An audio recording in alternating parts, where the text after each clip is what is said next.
Excelencia Reverendísima, estimados colegas, amigos todos,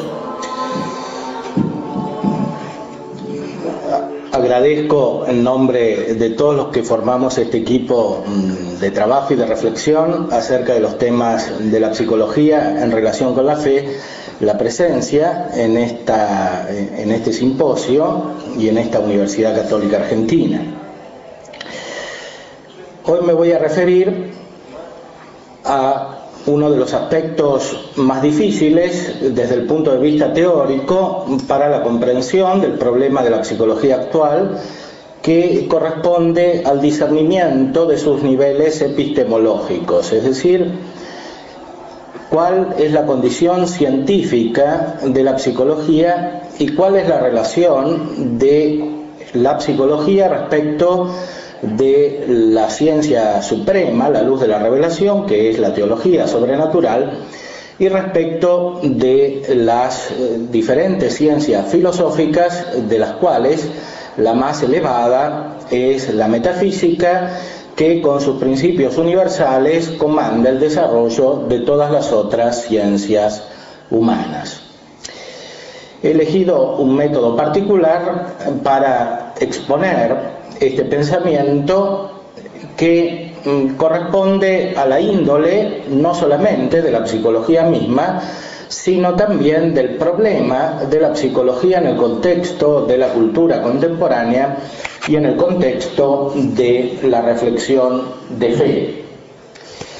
Para eso voy a referirme en concreto a algunos textos del Magisterio de la Iglesia que atañen a la doctrina psicológica, textos que fundamentalmente están tomados del Concilio Vaticano II y de los documentos posteriores.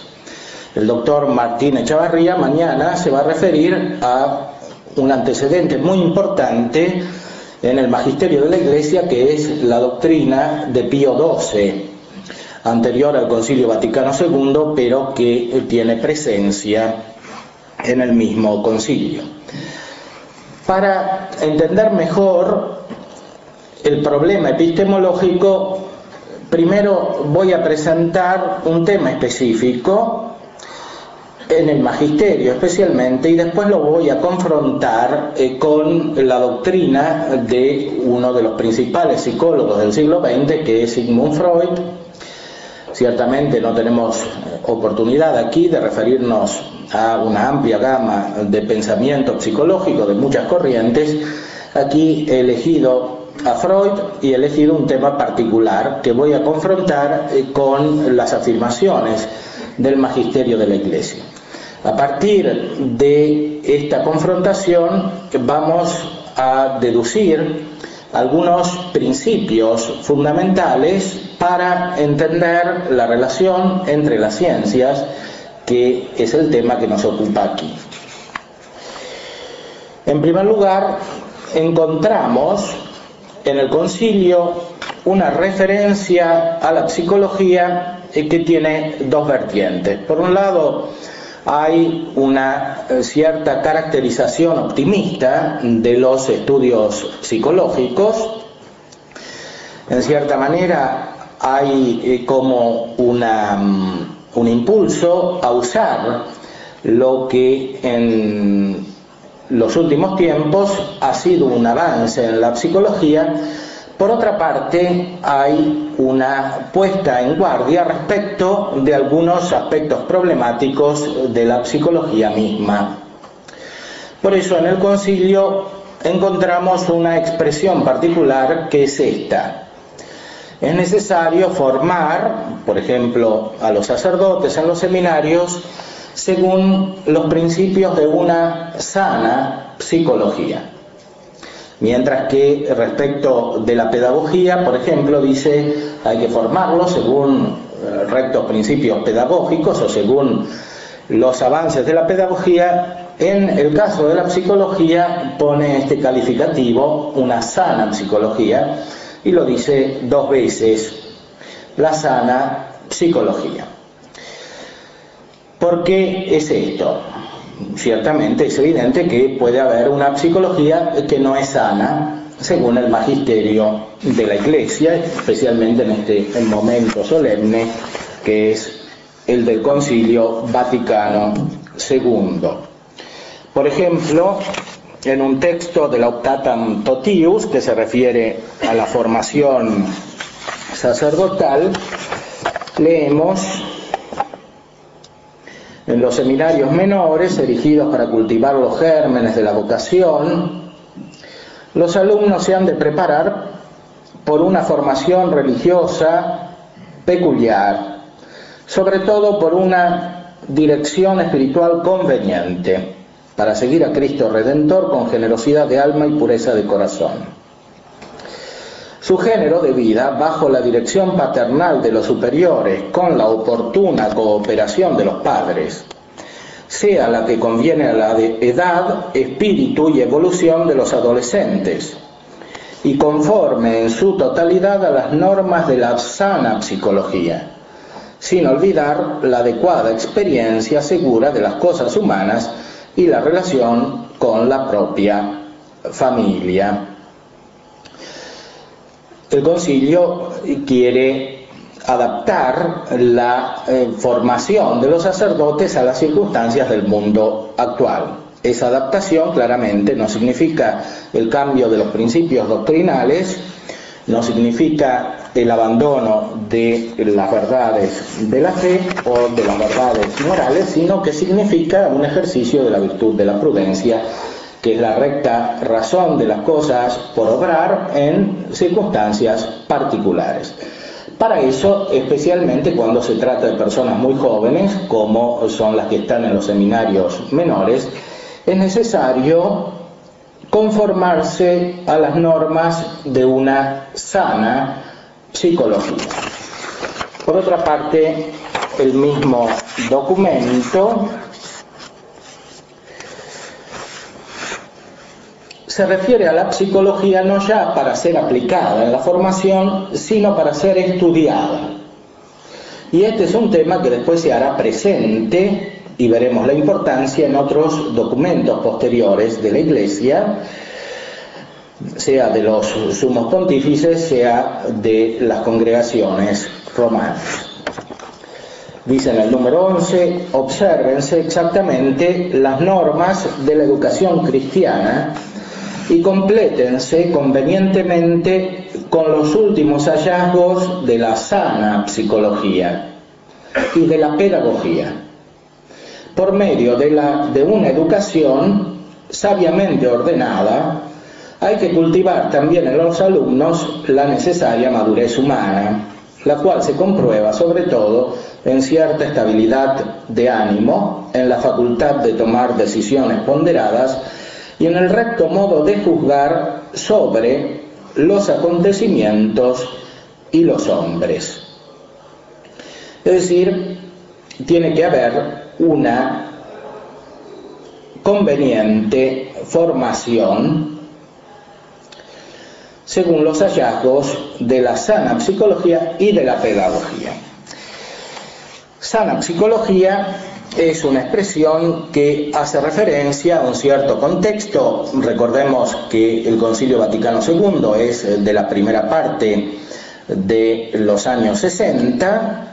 En 1961 había habido una declaración muy importante de la Congregación del Santo Oficio, que es, o del Santo Oficio simplemente, que es la actual Congregación para la Doctrina de la Fe, y en este documento se trataba acerca del problema que se pone en la aplicación específicamente del psicoanálisis, no ya de la psicología en general, sino del psicoanálisis.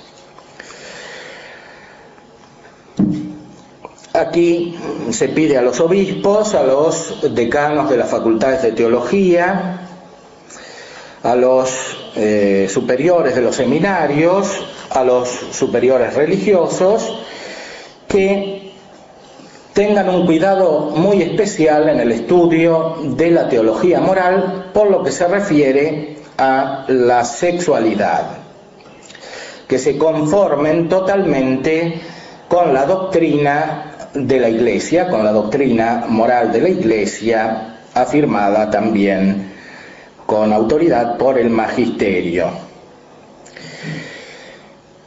A propósito de esto, avanza sobre un tema que ya era problemático en esa época. A los clérigos y a los religiosos les está prohibido que ejerciten el oficio de psicoanalistas, según la mente del canon 139 del Código de Derecho Canónico que estaba vigente en esa época. Más aún, dice después este monitum del Santo Oficio,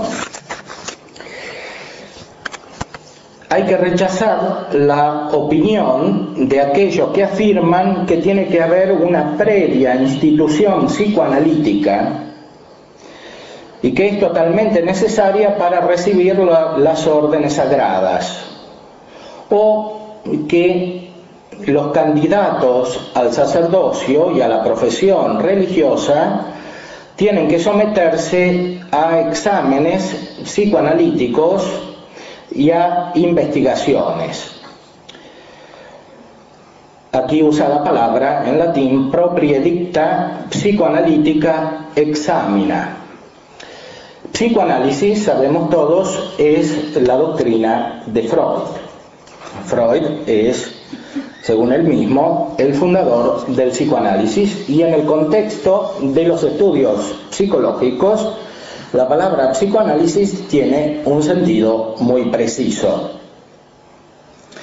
Agrega todavía este monitum: esto vale también si se trata de explorar las aptitudes o las capacidades requeridas para el sacerdocio o para la profesión religiosa. De la misma manera, los sacerdotes y los religiosos de los dos sexos no vayan a la consulta de los psicoanalistas si no se lo permite su ordinario con una causa grave. Una causa grave, evidentemente, no es el simple deseo de ir o la opinión acerca de la propia necesidad respecto de estas consultas psicoanalíticas. Es decir, el concilio tiene presente una problemática que está cronológicamente muy cercana, hace suya, en cierta manera, esta advertencia de la Sagrada Congregación o del Santo Oficio respecto de la problemática psicoanalítica que no está aquí directamente analizada. En la evolución posterior del magisterio de la Iglesia encontramos algunos elementos que nos pueden orientar respecto de ciertos puntos centrales de esta problemática, especialmente lo más específicamente moral. El monito del Santo Oficio decía que los que van a ser sacerdotes o religiosos no tienen que someterse a exámenes psicoanalíticos. La praxis posterior difundió el hecho de las consultas psicológicas de tipo muy variado por parte de los religiosos y de los sacerdotes. En cierta manera, la situación se invirtió porque hubo casos de los cuales tuvo que sentarse jurisprudencia respecto de superiores, no ya de los súbditos que querían ir a ver a los psicoanalistas, sino de superiores religiosos o de obispos que ordenaban a los sacerdotes o a los religiosos ir a ver a los psicólogos. Y respecto de esto hay un caso emblemático que es mucho más reciente, es de 1998. Aquí se le responde a un obispo de los Estados Unidos que con muy buena intención había mandado a un sacerdote a ver al psicólogo, que él no podía mandar a ese sacerdote a ver al psicólogo. ¿Por qué? Porque la Iglesia, al menos implícitamente, siempre reconoció que en el campo de lo que actualmente se llama psicología, estamos tocando la moralidad de la persona. Ciertamente la moralidad de la persona tiene muchos niveles. Se trata, sin embargo, de los actos humanos, es decir, de aquellos que constituyen el nivel específicamente moral. Por eso, nadie, ninguna autoridad, puede intervenir directamente en lo que se refiere al conocimiento de los actos morales en cuanto tales de otra persona, salvo que esta persona los manifieste o dé su consentimiento libre, como dice aquí esta resolución de la Sagrada Congregación para el clero, de su consentimiento libre para que se hagan estos exámenes. ¿Cuál es el problema que está implícito en todo esto? El problema es que la doctrina que fundamentalmente se entiende en la cultura moderna por psicología es el psicoanálisis de Freud, respecto del cual la Santa Sede había puesto en guardia en el documento que dije antes. En el psicoanálisis de Freud se tocan directamente los temas morales, y la difusión del psicoanálisis de Freud ha tenido efectos vastos en la transformación de la cultura. Veamos, por ejemplo, un texto reciente también relativamente de Juan Pablo II en la encíclica Reconciliación y Penitencia. Aquí naturalmente se trata de la confesión y por lo tanto de la problemática del pecado personal y de la problemática del pecado en la cultura contemporánea. Dice el Papa Juan Pablo II: aquí se impone la amarga experiencia a la que hacía yo referencia en mi primera encíclica. O sea que el hombre puede construir un mundo sin Dios, pero este mundo acabará por volverse contra el hombre. En realidad, Dios es la raíz y el fin supremo del hombre, y éste lleva en sí un germen divino. Por ello es la realidad de Dios la que descubre e ilumina el misterio del hombre. Esta es una frase famosa que viene del Concilio Vaticano II. Solamente a la luz del Verbo encarnado se esclarece el misterio del hombre. Es vano, por lo tanto, esperar que tenga consistencia un sentido del pecado respecto al hombre y a los valores humanos, si falta el sentido de la ofensa cometida contra Dios, o sea, el verdadero sentido del pecado. Se diluye este sentido del pecado en la sociedad contemporánea también a causa de los equívocos en los que se cae al aceptar ciertos resultados de la ciencia humana. Así, en base a determinadas afirmaciones de la psicología, la preocupación por no culpar o por no poner frenos a la libertad lleva a no reconocer jamás una falta. Aquí el Papa Juan Pablo II afirma bien claramente que cierto uso de la psicología o ciertas psicologías, porque son muchas psicologías de hecho, influyen negativamente en cancelar el sentido del pecado y por lo tanto en cancelar la consideración moral de la propia persona e impedir por lo tanto su crecimiento humano. Lo mismo se puede decir respecto de otras ciencias humanas como la sociología.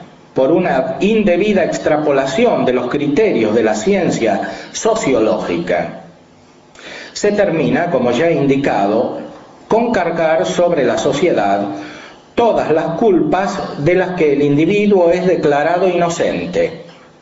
Es decir, una persona puede percibir en sí misma un desorden, pero exorcizar ese desorden atribuyendo las culpas al ambiente social.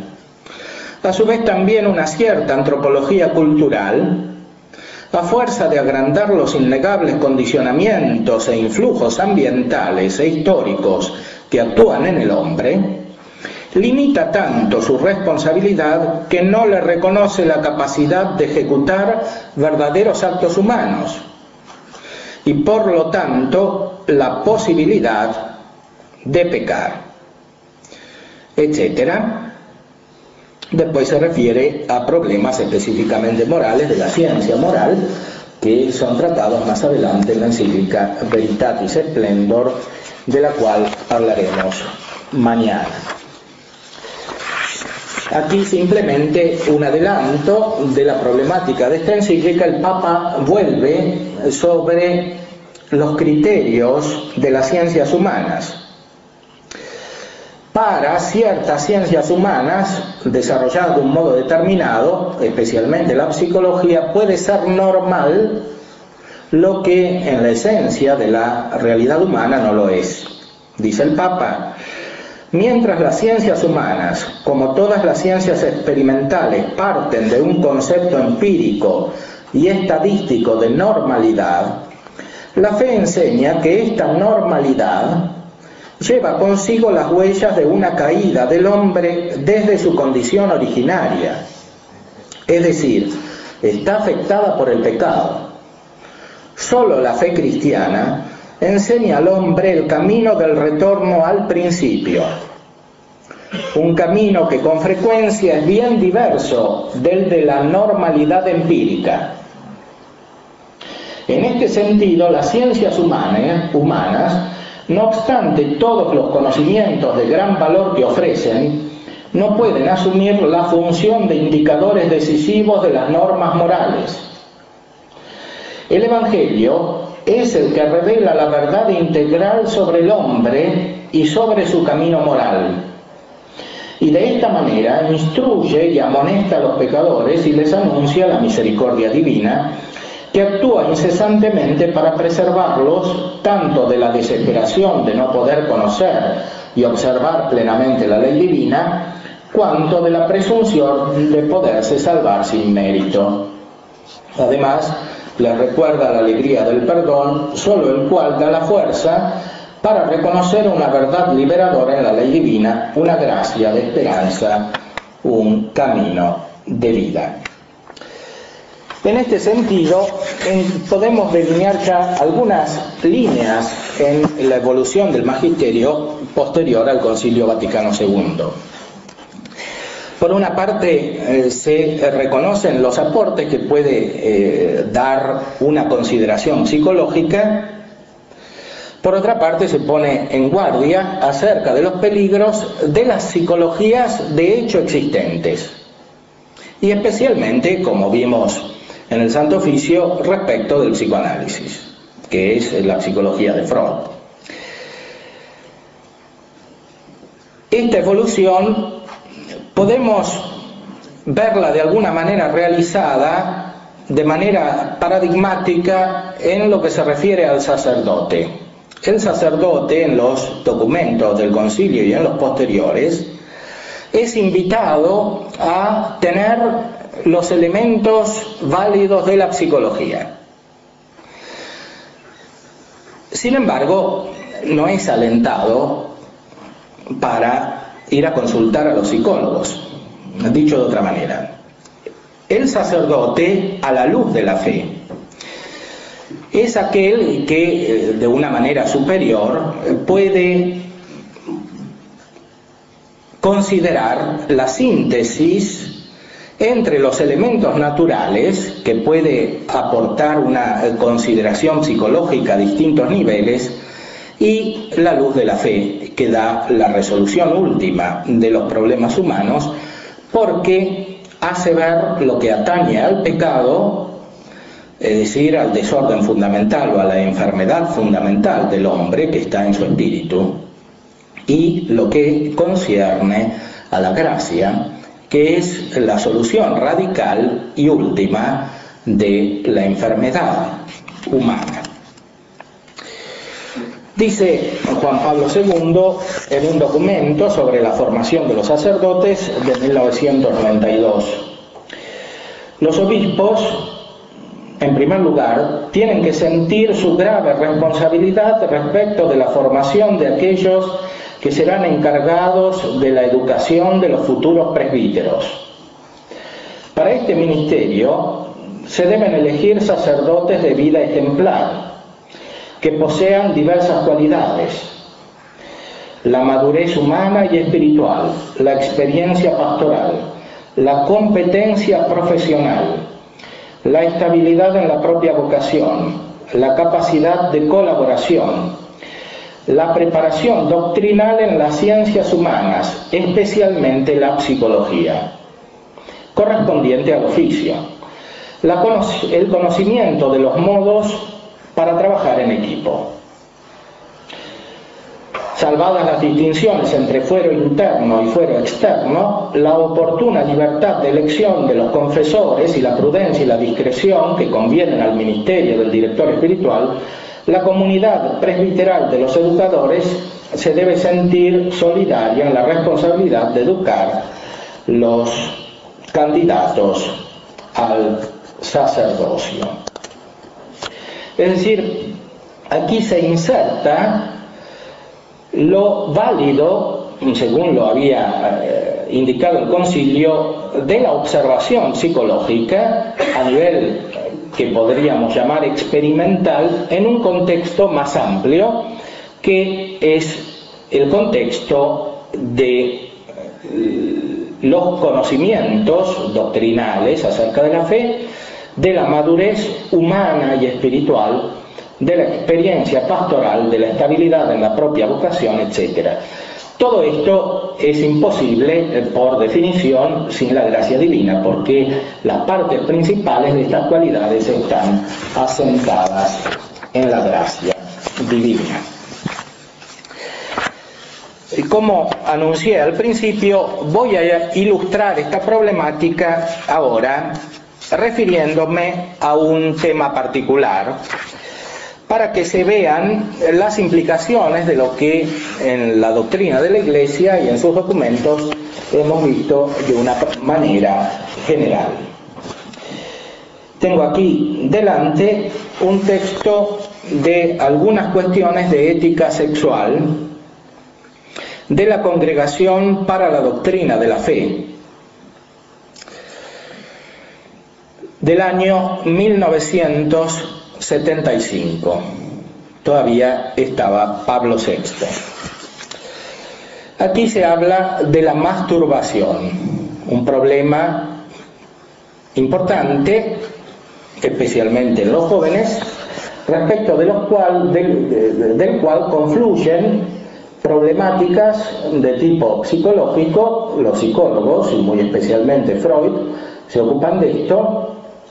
Se ocupa la teología moral, se ocupa la medicina, se ocupa la filosofía moral, porque hay un discernimiento racional que hacer aquí. Veamos el texto de la Congregación para la Doctrina de la Fe.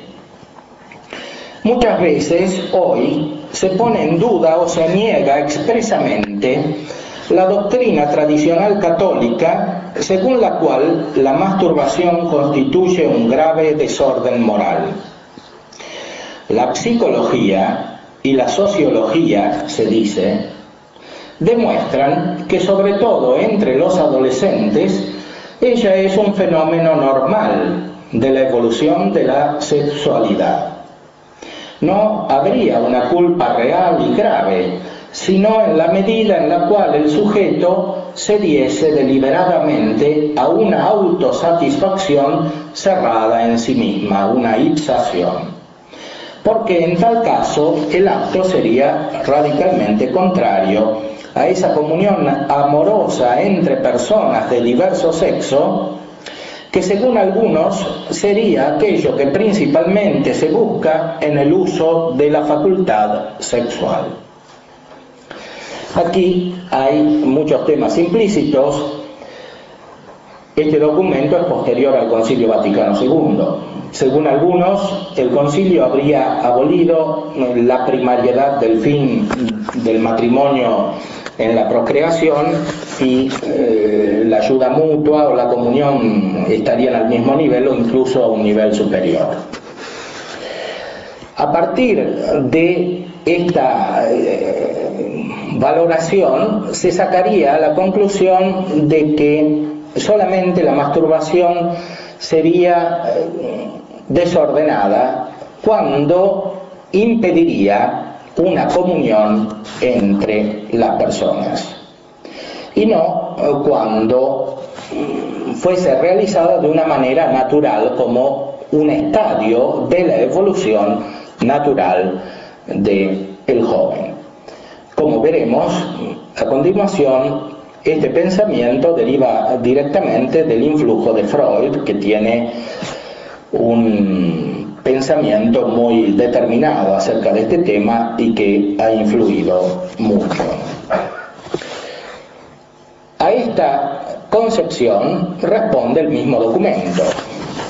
Esta opinión es contraria a la doctrina y a la práctica pastoral de la Iglesia Católica.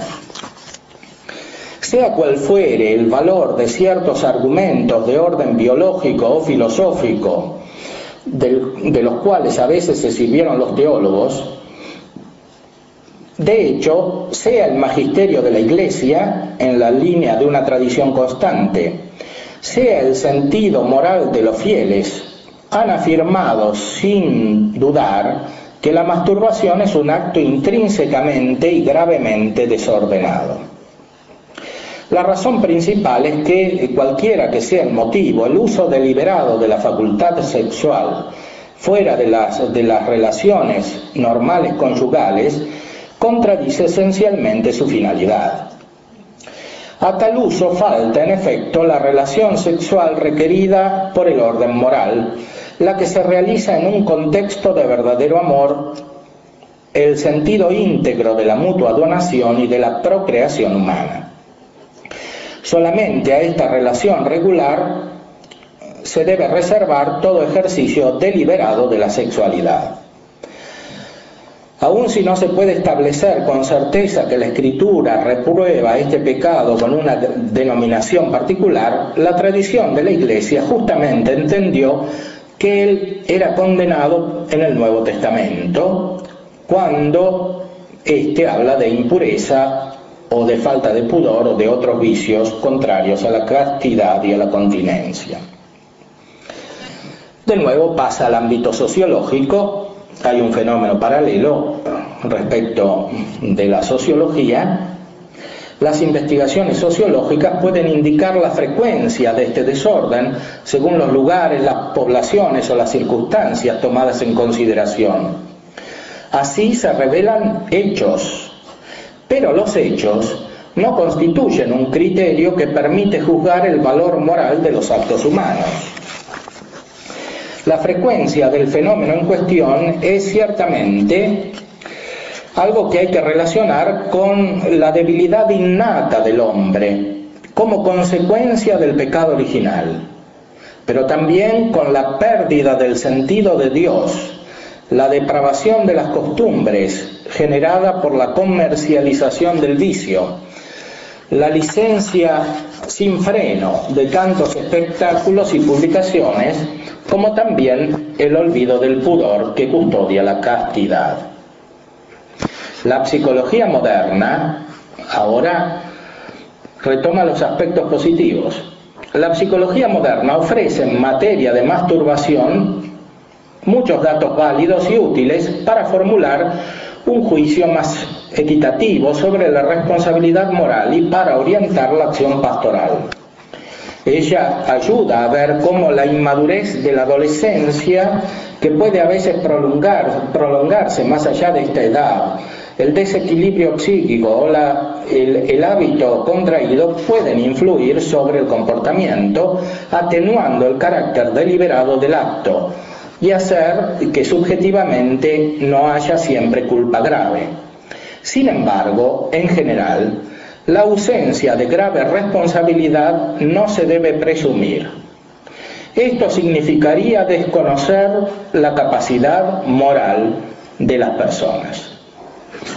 Dicho de otra manera, en el trato con los hombres tenemos que ser simples como las palomas y astutos o prudentes como las serpientes, nos dice nuestro Señor, y eso tiene repercusiones también en el orden del conocimiento natural, porque aquí se trata de un acto ciertamente difícil de conocimiento de las acciones particulares de los hombres.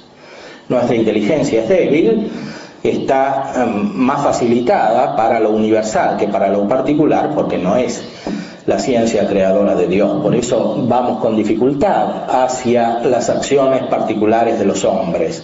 Sin embargo, estas acciones tienen un sentido inteligible, algo que se manifiesta a la inteligencia y que es lo primero que hay que tener en cuenta en un conocimiento de tipo psicológico.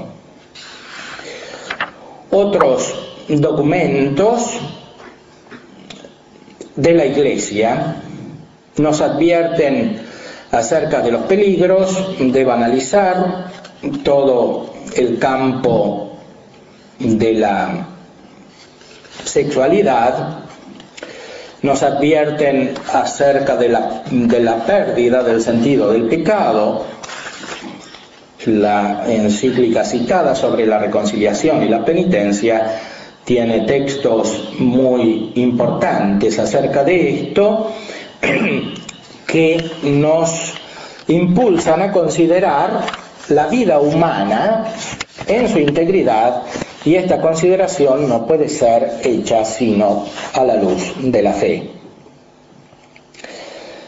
Si hay que apreciar, dice la encíclica, todo tentativo sincero y prudente de clarificar el misterio psicológico y teológico del pecado, la Iglesia, sin embargo, tiene el deber de recordar a todos los estudiosos de esta materia la necesidad, por una parte, de ser fieles a la palabra de Dios, que nos instruye también acerca del pecado, y el riesgo, por otra parte, que se corre de contribuir a atenuar todavía más en el mundo contemporáneo el sentido del pecado. Es claro que esto está dirigido de una manera especial a los psicólogos y a la psicología en general. Lo hemos visto en otros documentos.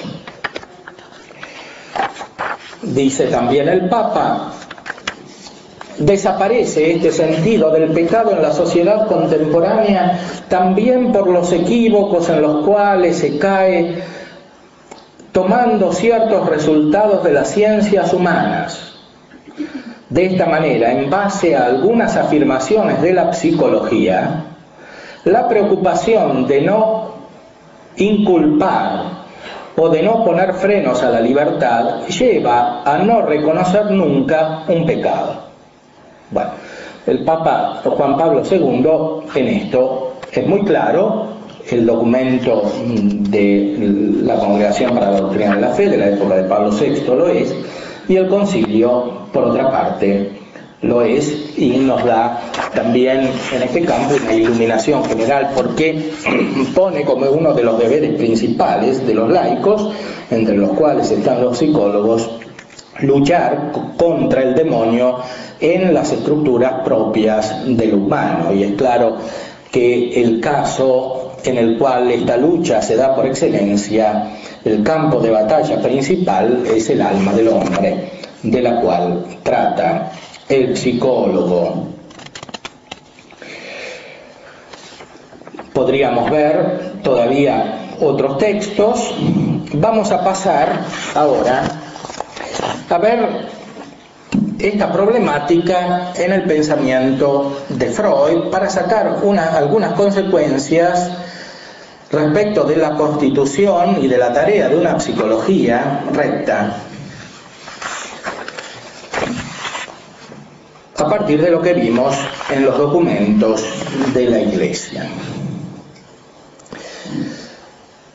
Freud está a la cabeza de muchos de los fenómenos que observamos ampliamente en nuestra cultura contemporánea, y esos fenómenos tienen un centro especial en la vida moral.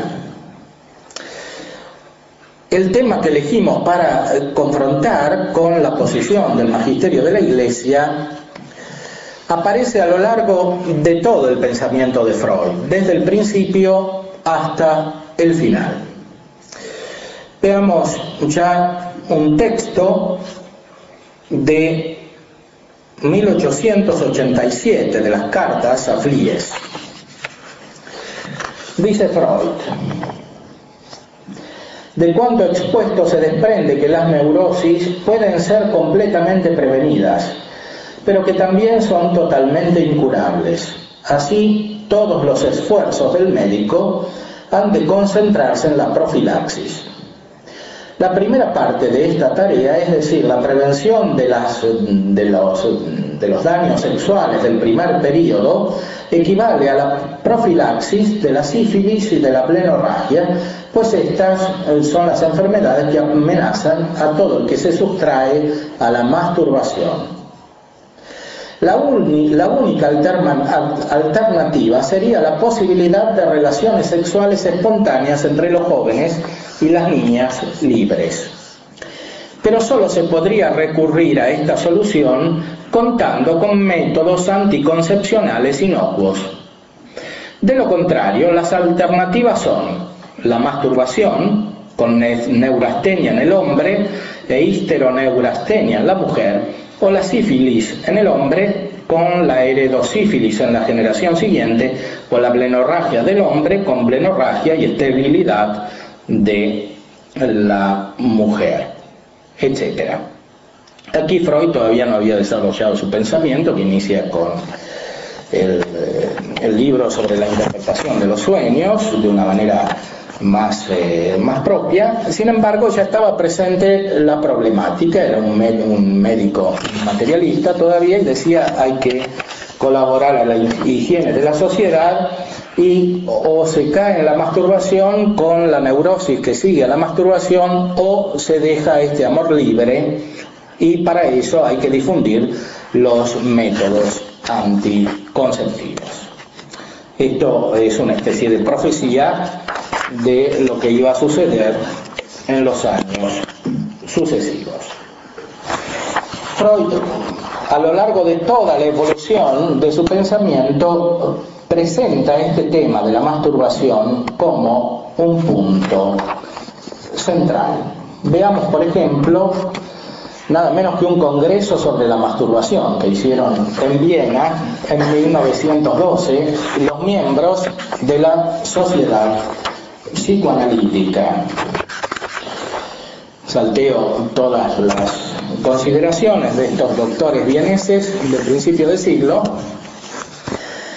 y vamos a las conclusiones de Freud, que son muy interesantes si las consideramos en el contexto de toda su doctrina.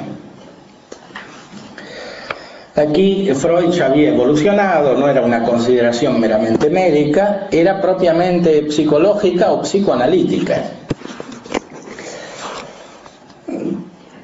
Dice: mi propia experiencia médica me impide excluir el debilitamiento permanente de la potencia entre las consecuencias de la masturbación, porque algunos médicos decían: bueno, esto es un daño de la masturbación. Él dice: bueno, mi experiencia dice que no. Aunque le doy la razón a Steckel con respecto a la posibilidad de demostrar en gran número de casos su carácter meramente aparente. Esta consecuencia de la masturbación, empero, es la que no cabe incluir sin más ni más entre sus daños. En efecto, cierta atenuación de la potencia masculina y de la iniciativa brutal a ella vinculada es bastante valiosa desde el punto de vista cultural, pues facilita al individuo que vive en la cultura el cumplimiento de las virtudes de moderación y de constancia sexual que se le exigen. Aquí aparece uno de los puntos centrales del pensamiento de Freud. La inteligencia es algo evolutivo, él es materialista en este sentido, es evolutivo, y la inteligencia está identificada con la masculinidad. La condición femenina no es propiamente sexual, es una especie de decadencia de la sexualidad y por lo tanto de la inteligencia. Por eso él hace una diferencia muy importante entre la masturbación de los varones y la masturbación de las mujeres. Mientras que la masturbación de los varones está en la base del desarrollo intelectual, y por eso, a pesar de sus etapas diferentes, en ciertos momentos puede tener una función terapéutica, como dice después. La masturbación de las mujeres las fija en su sentimiento de inferioridad, porque descubren que no pueden tener una sexualidad como la tienen los varones. Continúa diciendo Freud. En efecto, cierta atenuación de la potencia masculina es necesaria, porque esto es la sublimación. De aquí surge como base el desarrollo de la cultura. Es decir, el varón es agresivo en su sexualidad y la inteligencia no es otra cosa que una sutilización de esta agresividad de una manera cada vez más sofisticada, porque según la raíz explícitamente kantiana y radicalmente nominalista de Freud, la inteligencia o la razón no es otra cosa que control. La mujer, para Freud, está hundida en lo biológico, en la materialidad, y por eso no puede desarrollar del todo su inteligencia. O sea, lo que es positivo para el varón es negativo para la mujer. Salvo que la mujer se siga masturbando y entonces desarrolla características masculinas. Por lo general, se comprueba que la virtud con plena potencia es una tarea ardua y difícil. Si esta afirmación mía pareciese cínica, admítase que no he querido que fuera expresión de un cinismo, solo pretendo que sea un fragmento de seca descripción, sin importarme que despierte beneplácito e indignación. Sucede simplemente que la masturbación, como tantas otras cosas, tiene le défaut de ses vertus y recíprocamente les vertus de ses défauts. Las virtudes los defectos de sus virtudes y las virtudes de sus defectos. Esta no es otra cosa que la afirmación de su principio psicológico fundamental, que es el de la ambigüedad. El amor es odio, el odio es amor, etc. Aquí se manifiesta de esta manera. Siempre que se desmenuce un complicado fenómeno fáctico, y discerniendo con interés práctico unilateral su nocividad de su utilidad, habrá que atenerse a comprobaciones tan ingratas como esta. Creo, por otra parte, que conviene discernir las consecuencias perjudiciales de la masturbación, que cabe calificar de directas, de las que surgen indirectamente de la resistencia y de la rebeldía del yo contra esa actividad sexual. No he aludido aquí a estas últimas repercusiones. Suponiendo que la masturbación pueda ser perjudicial, ¿en qué condiciones y en cuáles individuos demuestra ser nociva? De acuerdo con la mayoría de ustedes, o sea, los miembros del Congreso, sobre la masturbación, prefiero declinar una respuesta general a esta cuestión. En buena parte ella coincide con el problema más amplio de cuándo la actividad sexual en general puede tornarse patógena en un individuo.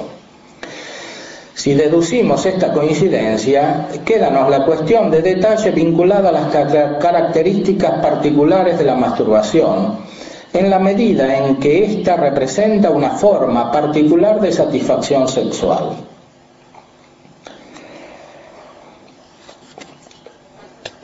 la disposición individual suele ser deducida ex post facto, solo posteriormente, una vez que el sujeto ya ha enfermado y le adjudicamos tal o cual disposición. Por eso, ver al sujeto enfermo por la masturbación no sirve para captar la esencia de la masturbación. La esencia de la masturbación se capta según el método psicoanalítico.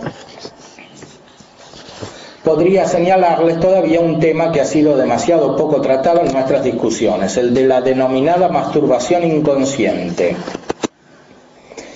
Me refiero a la masturbación durante el dormir, en estados anormales, en el curso de ataques. Se recordará seguramente cuántos ataques histéricos reproducen el acto masturbatorio en forma oculta o disfrazada, después que el individuo ha renunciado a este tipo de satisfacción.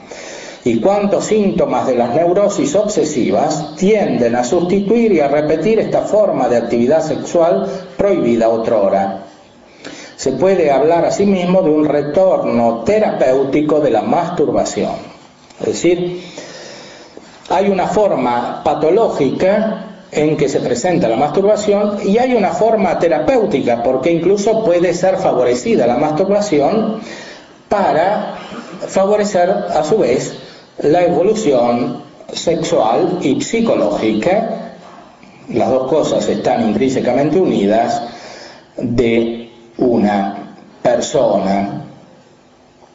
Muchos habrán hecho, como yo, la experiencia de que significa un gran progreso cuando el paciente en el curso del tratamiento vuelve a permitirse la masturbación, aunque sin tener el propósito de permanecer detenido en esta fase infantil. Es decir, la masturbación tiene clarísimamente una función terapéutica, y les dice Freud a los médicos que están en ese congreso que se observa una evolución positiva cuando la masturbación es hecha conscientemente.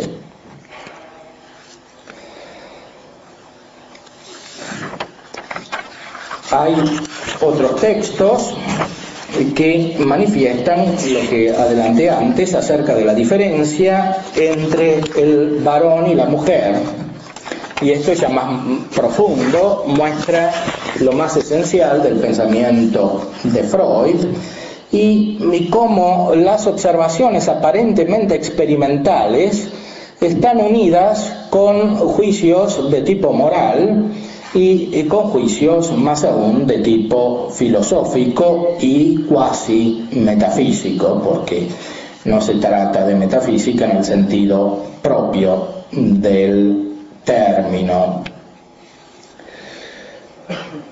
Los análisis extendidos hasta el remoto período fálico me han demostrado ahora que en la niña, poco después de los primeros signos de la envidia fálica, aparece una intensa corriente afectiva contraria a la masturbación, que no puede ser atribuida exclusivamente a la influencia de las personas que intervienen en su educación. Este impulso es a todas luces un prolegómeno de esa ola de represión que en la pubertad habrá de eliminar gran parte de la sexualidad masculina de la niña, a fin de abrir espacio al desarrollo de su feminidad. Puede suceder que esta primera oposición a la actividad autoerótica no alcance su objetivo, así fue en los casos que yo analicé. El conflicto persistía entonces y la niña, tanto en esa época como ulteriormente, siguió haciendo todo lo posible para librarse de la compulsión a masturbarse. Muchas de las manifestaciones ulteriores de la vida que la vida sexual adopta en la mujer permanecen ininteligibles a menos que se reconozca esta poderosa motivación. No puedo explicarme esta rebelión de la niña pequeña contra la masturbación fálica sino aceptando que algún factor concurrente interfiere en esta actividad tan placentera, malogrando sensiblemente su goce, etc. El problema es que la niña no puede competir con el varón, es inferior desde el punto de vista sexual, y esto implica una inferioridad que después se transfiere evolutivamente a el ámbito racional.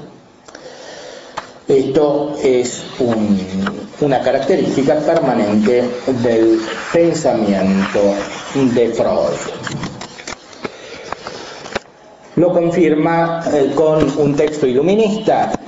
Ya Freud está en su etapa más madura, en 1938, 50 años después de los textos que hemos leído al principio.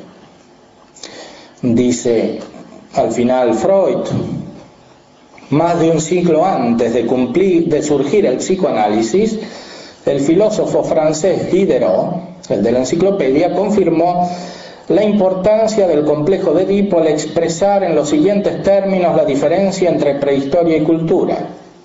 Si le petit sauvage était abandonné à lui-même, qu'il conserva toute son imbécilité, et qu'il réunit au peu de raison de l'enfant au berceau la violence de passion de l'homme de 30 ans, il tordrait le cou à son père et coucherait avec sa mère. Él le acogotaría a su padre y se acostaría con su madre. Me atrevo a declarar que si el psicoanálisis no tuviese otro mérito que la revelación del complejo de Edipo reprimido, esto solo bastaría para hacerlo acreedor a contarse entre las conquistas más valiosas de la humanidad. En la niña pequeña, los efectos del complejo de castración son más uniformes, pero no menos decisivos. Naturalmente, la niña no tiene motivo para temer que perderá el pene, pero debe reaccionar frente al hecho de que no lo tiene. Desde el principio envidia al varón por el órgano que posee y podemos afirmar que toda su evolución se desarrolla bajo el signo de la envidia fálica. Comienza por hacer infructuosas tentativas de imitar al varón y más tarde trata de compensar su defecto con esfuerzos de mayor éxito, que por fin pueden conducirla a la actitud femenina normal. Si en la fase fálica trata de procurarse placer como el varón, mediante la estimulación manual de los genitales no logra a menudo una satisfacción suficiente y extiende su juicio de inferioridad de su pene rudimentario a toda su persona. Por lo común abandona pronto la masturbación porque no quiere que ésta le recuerde la superioridad del hermano o del compañero de juegos y se aparta de toda forma de sexualidad. Bueno, son ejemplos para mostrar lo que está implícito. Cuando uno recibe la guía del magisterio de la Iglesia, recibe no solamente una ilustración, una ayuda pedagógica para introducirse en lo más profundo de la fe, sino también en lo más profundo de la naturaleza humana y en lo más profundo de las conductas humanas. Cuando la Iglesia nos muestra ese camino a la luz de la fe, implícitamente nos está advirtiendo acerca de todos los otros peligros que se dan cuando la inteligencia se aparta de la consideración del hombre a la luz de la fe. Y como esto en el campo de la psicología se da de una manera más aguda porque se trata del hombre mismo y como dijimos al principio, se trata de la moralidad del hombre, o sea, se trata de las conductas humanas en cuanto humanas, no de los actos del hombre o de los actos del individuo cuando son inconscientes o cuando son meramente físicos. Se trata de los actos del hombre cuando usa su inteligencia y cuando usa su voluntad, aunque haya condicionamientos, etcétera, como hemos visto anteriormente. La Iglesia es maestra en humanidad y nos ilustra con su doctrina, que por supuesto no es inventada por ella, sino que viene de las Sagradas Escrituras y de la tradición, nos ilustra acerca de la verdad del hombre. Por eso decía Juan Pablo II, citando el concilio, que es Cristo quien ilumina al hombre acerca de la verdad sobre el mismo hombre. Esto en las épocas distintas de la historia requiere un discernimiento distinto, y eso es lo que nos invita a hacer el Concilio Vaticano II en el desarrollo de las distintas ciencias en unión con la fe. Muy especialmente el concilio dice que el desarrollo del diálogo entre la razón y la fe debe hacerse según los principios del pensamiento teológico y filosófico de Santo Tomás de Aquino. Eso lo dice en el documento sobre las universidades católicas, Gravissima Educación, porque es en las universidades católicas donde especialmente se cumple esta misión irreemplazable que tienen los fieles cristianos y los laicos, y también los sacerdotes y los teólogos, en la profundización de las verdades acerca del hombre a la luz de la fe, acerca de todas las realidades naturales, pero muy especialmente acerca del hombre, porque el hombre está caído y no se entiende su conducta en su deformación y no se entiende su conducta en su plenitud, sino a la luz de la revelación que nos ilustra sobre el pecado y sobre la gracia. A este punto, breves conclusiones, como adelanté al principio, respecto de los niveles epistemológicos de la psicología. Como hemos visto, podemos distinguir fundamentalmente tres niveles epistemológicos. El primero es experimental, es una descripción de los hechos. En esta descripción de los hechos puede haber objetividad o puede haber una deformación. Ya la descripción de los hechos implica una interpretación en la cual actúan los principios intelectuales y eventualmente los principios de fe o los principios opuestos a la fe. ¿Por qué? Porque las acciones humanas no son acciones meramente exteriores. Los actos humanos no se cumplen solamente de manera material, ni principalmente de manera material. Los actos humanos, en cuanto son humanos, y de esto trata la psicología, por lo menos así como se la concibió en las corrientes clásicas del siglo XX, como por ejemplo la de Freud, los actos humanos, en cuanto son humanos, tienen una dimensión que es principalmente espiritual, una dimensión que atañe a la inteligencia y que atañe a la voluntad.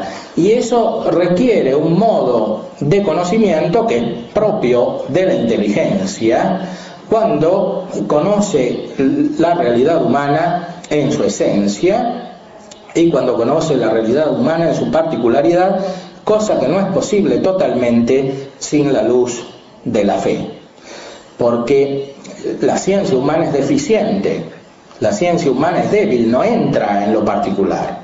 La luz de la fe, más allá de lo que el hombre puede conocer con su inteligencia natural, entra en lo particular porque es participación de la luz intelectual creadora de Dios.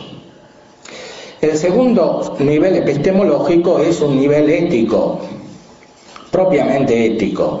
Es evidente que aquí entra de una manera particular, sea la filosofía moral, cuya rectitud es conservada adecuadamente cuando se la recibe en la tradición cristiana, porque especialmente en este campo son más fáciles las deformaciones.